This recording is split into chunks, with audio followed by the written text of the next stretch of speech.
Assalamualaikum warahmatullahi wabarakatuh. Perkenalkan, nama saya Muhammad Rehan Ramadan, ingin menjelaskan tentang troubleshooting process steps. Troubleshooting process steps adalah langkah-langkah sistematis untuk mengidentifikasi, menganalisis, dan memperbaiki masalah pada perangkat keras, hardware, atau perangkat lunak software agar komputer dapat kembali berfungsi normal. Biasanya melibatkan pengumpulan informasi, eliminasi kemungkinan penyebab, pengujian solusi, perbaikan, dan verifikasi.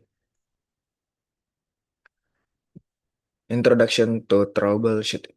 Troubleshooting atau pemecahan masalah pada komputer harus dilakukan secara terorganisir dan logis. Masalah bisa terjadi kapan saja, baik saat melakukan perawatan, mencegah kerusakan preventive maintenance, maupun saat pelanggan melaporkan masalah. Dengan menggunakan metode troubleshooting yang terstruktur, teknisi dapat mengurangi variabel penyebab masalah, mengidentifikasi penyebab secara sistematis, menerapkan solusi yang tepat, menghemat waktu, dan menghindari kesalahan. Nah, yang pertama, troubleshooting. Proses pemecahan masalah komputer harus terstruktur dan logis. Tujuannya untuk mengurangi kemungkinan penyebab dan menemukan solusi tepat. Skill troubleshooting berkembang dari pengalaman dan sering menangani kasus. Dua, perlindungan data. Data pelanggan adalah prioritas utama sebelum memperbaiki komputer. Beberapa perbaikan, ganti hard drive, atau install ulang OS beresiko menyebabkan kehilangan data. Jika data hilang, teknisi atau perusahaan dapat bertanggung jawab secara hukum. Ketiga, data backup. Backup adalah salinan data di komputer yang disimpan ke perangkat lain atau cloud. Backup di organisasi biasanya bersifat harian, mingguan, atau bulanan. Empat, hal yang harus diperiksa sebelum perbaikan. Tanggal backup terakhir, isi backup, integritas atau kebutuhan backup, ketersediaan media backup, semisal flash disk, hard drive, atau cloud. 5. Jika backup tidak ada, teknisi tidak boleh melanjutkan perbaikan tanpa persetujuan pelanggan.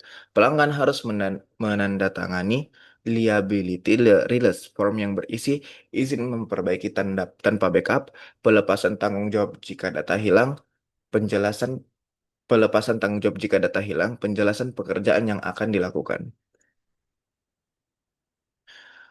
Troubleshooting process step. Yang pertama, identify the problem, mengidentifikasi masalah. Tanyakan gejalanya pada pengguna, kumpulkan informasi atau error, perubahan terakhir, atau kondisi hardware. Dan terakhir, periksa apa yang sudah dicoba sebelumnya.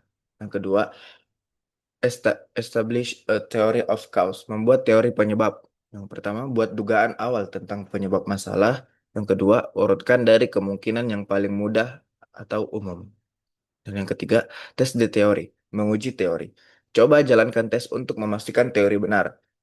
Dan yang kedua, jika teori salah, kembali buat teori baru. Dan yang keempat, establish a plan of action, membuat rencana perbaikan. Yang pertama, tentukan langkah perbaikan yang aman. Dan yang kedua, pertimbangkan risiko, waktu, dan sumber daya. Dan yang kelima, verify full system functionality, memverifikasi fungsi sistem. Yang pertama, pastikan masalah benar-benar teratasi. Yang kedua, uji keseluruhan sistem, bukan hanya bagian yang rusak. Dan yang ketiga, minta konfirmasi pengguna. Dan yang terakhir, dokumen the finding, mendokumentasikan hasil. Yang pertama, catat penyebab masalah. Yang kedua, solusi yang diterapkan. Yang ketiga, waktu pengerjaan. Dan yang keempat, komponen atau alat yang digunakan. Dokumentasi berguna untuk troubleshooting kasus serupa di masa depan. Nah, yang pertama, masalah yang pertama, identify the problem. Yang langkah pertama, troubleshooting, identify the problem. Langkah pertama dalam proses troubleshooting adalah mengidentifikasi masalah. Pada tahap ini, teknisi harus mengumpulkan informasi sebanyak mungkin dari customer atau pengguna. Dan yang kedua, mengumpulkan informasi dari komputer atau perangkat yang bermasalah. Tujuannya adalah memahami gejala, kapan mulai terjadi, dan apa saja yang sudah dilakukan sebelumnya.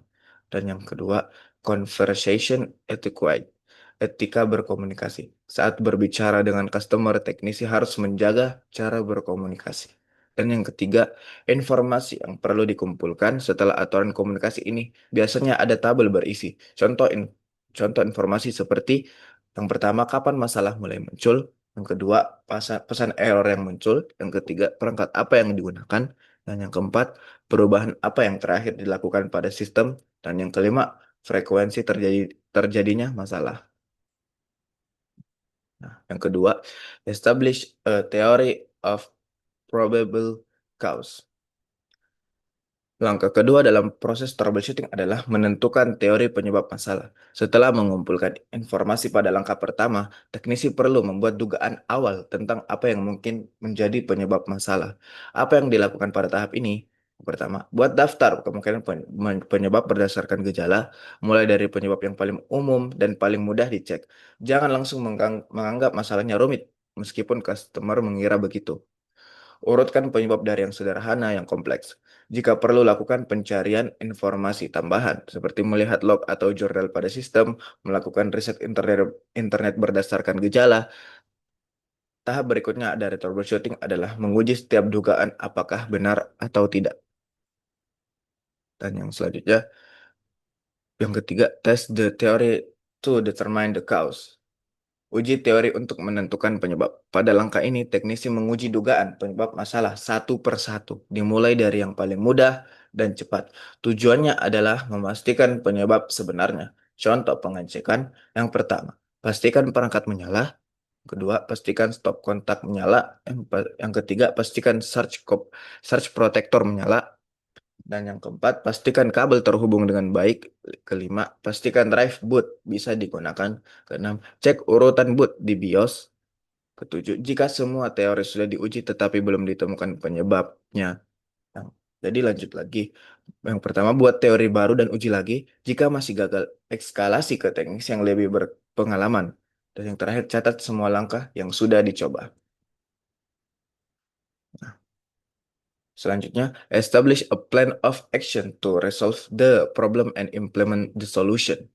Atau menetapkan rencana aksi untuk menyelesaikan masalah dan menerapkan solusi. Tindakan cepat, fix. Setelah penyebab masalah diketahui, coba dulu prosedur cepat. Jika berhasil, verifikasi sistem dan terapkan tindakan pencegahan. Jika tidak, lanjutkan penelitian. Kebijakan perusahaan. Selalu pertimbangkan kebijakan perusahaan sebelum menerapkan perubahan. Mencari solusi. Teliti solusi yang mungkin bagi masalah besar menjadi masalah yang lebih kecil. Prioritas dan implementasi. Prioritaskan solusi yang paling mudah dan cepat diterapkan. Buat daftar, coba satu persatu. Jika solusi tidak berhasil, batalkan tindakan tersebut dan coba solusi berikutnya sampai yang tepat ditemukan. Penelitian lebih lanjut. Jika tidak ada solusi yang didapat, lakukan penelitian lebih lanjut menggunakan sumber-sumber seperti log perbaikan, teknisi lain, situs web, produsen atau teknis, forum, dan manual. Singkatnya, langkah 4 adalah tentang merencanakan, mencoba, dan meneliti solusi secara sistematis dan bertahap, dimulai dari yang termudah sambil selalu mempertimbangkan kebijakan yang berlaku. Dan langkah yang kelima, verify full functionality and if applicable, implement preventive measures. Langkah lima dalam proses troubleshooting adalah verifikasi fungsionalitas sistem penuh dan terapkan tindakan pencegahan yang berlaku. Langkah ini dilakukan setelah perbaikan komputer selesai. Tujuannya adalah untuk mengonfirmasi bahwa masalah awal telah terpecahkan dan perbaikan tidak menciptakan masalah baru. Verifikasi fungsionalitas penuh meliputi reboot komputer, memastikan berbagai aplikasi bekerja dengan benar, memverifikasi koneksi jaringan dan internet, mencetak dokumen dari satu aplikasi, memastikan semua perangkat terampir atau terpasang bekerja dengan benar, memastikan tidak ada pesan kesalahan yang diterima. Pencegahan, terapkan tindakan pencegahan yang diperlukan. Nah, verifikasi pelanggan. Jika memungkinkan, minta pelanggan untuk memverifikasi solusi dan fungsionalitas sistem. Singkatnya, langkah 5 adalah tentang pengujian menyeluruh setelah perbaikan untuk menjamin sistem kembali normal dan menerapkan perlindungan masa depan. Nah, dan yang keenam, dokumen findings, actions, and outcomes. Mendokumentasikan temuan, tindakan, dan hasil. Langkah ini adalah akhir dari proses troubleshooting yang berfokus pada komunikasi dengan pelanggan dan pencatatan yang detail.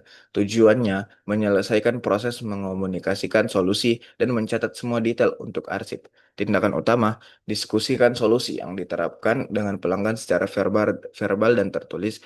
Minta pelanggan memverifikasi bahwa masalah telah teratasi, termasuk mencoba mereplikasi masalah tersebut.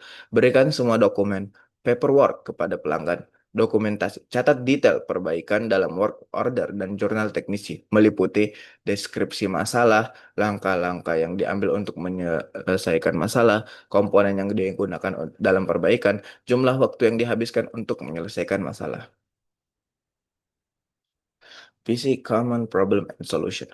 Masalah komputer dapat disebabkan oleh perangkat keras hardware, perangkat lunak software, jaringan networks, atau kombinasinya. Masalah perangkat yang paling umum dan penyebab meliputi yang pertama, perangkat penyimpanan storage device, koneksi kabel yang longgar salah, format drive atau media yang salah, pengaturan jumper atau BIOS yang salah.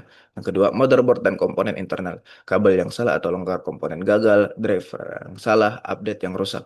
Ketiga, catu daya atau power supply. Power supply yang rusak, koneksi longgar, dan weightage yang tidak memadai. CPU dan memori. Instalasi yang salah, pengaturan BIOS yang tidak tepat, pendinginan atau ventilasi yang tidak memadai, dan masalah kompatibilitas. Dan yang terakhir, layar atau display. Pengaturan yang salah, koneksi longgar, dan driver yang salah atau rusak. Singkatnya, masalah hard drive sering kali berakar pada koneksi yang buruk atau salah, pengaturan yang tidak tepat, driver yang korup, atau kegagalan komponen. Common problem and solutions for storage device. Kemungkinan penyebab kabel data atau daya rusak, periksa dan pastikan kabel SATA atau ID atau power terpasang. Pengaturan BIOS atau UEFI tidak benar, periksa urutan boot dan pastikan port drive diaktifkan. Drive gagal atau rusak, coba drive di komputer lain. Jika gagal, ganti drive. Drive yang hilang atau rusak, perbarui, install ulang atau kembalikan drive melalui drive yang baru.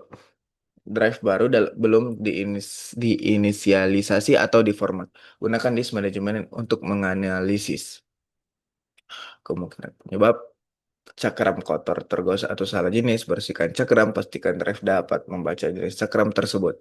Drive optik gagal atau rusak. Drive mungkin perlu diganti jika tidak dapat membaca cakram apapun. Driver drive optik bermasalah. Perbarui atau install ulang atau kembalikan driver melalui device manager. Drive tidak terhubung dengan benar. Periksa sambungan kabel data dan daya drive optik. Aplikasi masih menggunakan atau mengakses cakram. Tutup semua aplikasi yang mungkin menggunakan cakram lalu coba keluarkan lagi. Mekanisme ejeksi drive optik macet atau rusak. Coba keluarkan secara paksa menggunakan lubang ejeksi darurat. Biasanya lubang kecil di bagian depan drive dengan penjepit kertas yang lurus. Driver drive optik bermasalah. Periksa device manager. Coba disable atau enable drive. Kerusakan perangkat lunak atau sistem operasi. Mulai ulang komputer dan coba keluarkan lagi. Common problems and solution for motherboard and internal component. Yang pertama, pengaturan CMOS rusak atau tidak valid. Nah, itu atur ulang CMOS, cabut daya lepas baterai selama minimal 5 menit, lalu pasang kembali atau gunakan jumper pada motherboard. Yang kedua, pembaruan BIOS gagal atau firmware rusak, gunakan fitur pemulihan. Coba fitur otomatis seperti BIOS flashback, key flash plus, atau sejenisnya menggunakan flash drive. USB yang firmware BIOS yang benar. Yang ketiga, motherboard memiliki dua chip BIOS. Akses dual BIOS. Jika motherboard Anda memiliki fitur dual BIOS seperti pada beberapa gigabyte, sistem seharusnya secara otomatis beralih ke chip backup. Coba paksa boot menggunakan saklar atau kombinasi tombol tertentu jika diperlukan. Dan yang terakhir, kerusakan chip BIOS permanen, yaitu dengan ganti chip BIOS. Jika chip dapat diganti dengan chip yang sudah diprogram sebelumnya. Jika disolder, diperlukan layanan teknisi profesional untuk menyolder ulang chip baru atau mengganti motherboard.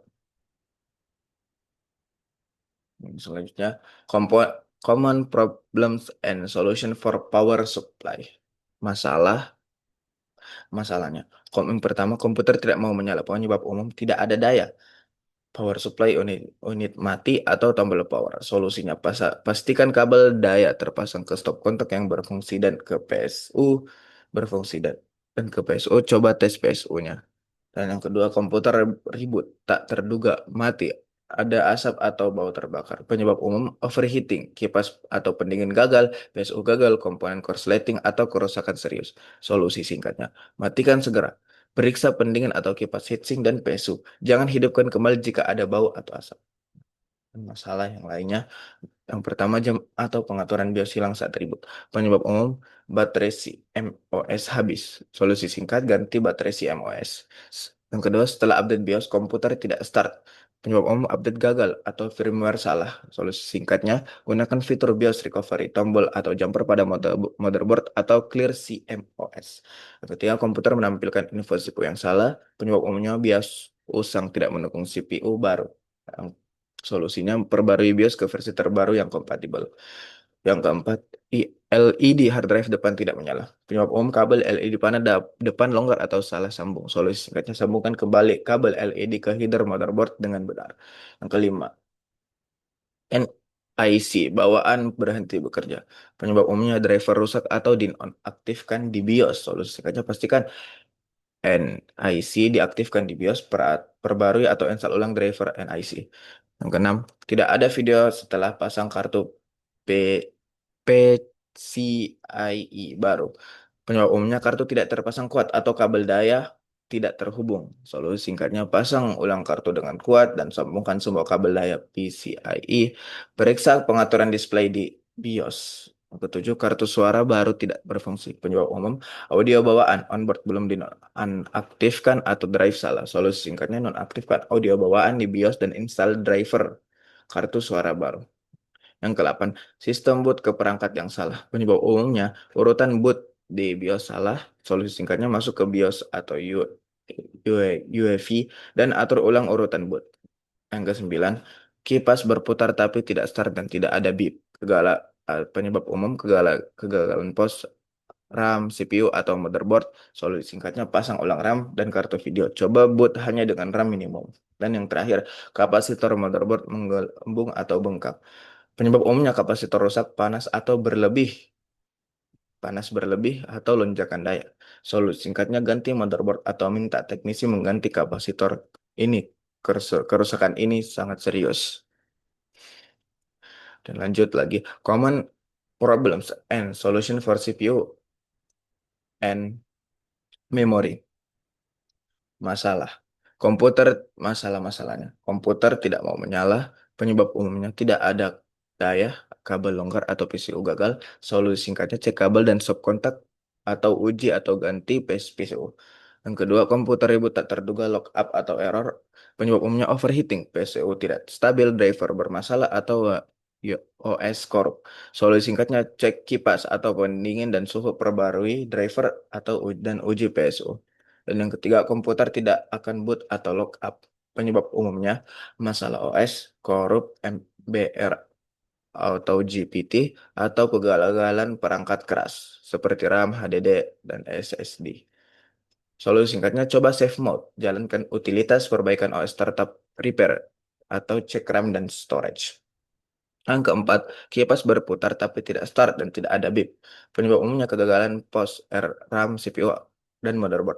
Solusi singkatnya, pasang ulang RAM atau kartu video. Coba clear CMOS. Dan yang terakhir, komputer mati mendadak, asap atau bau bakar.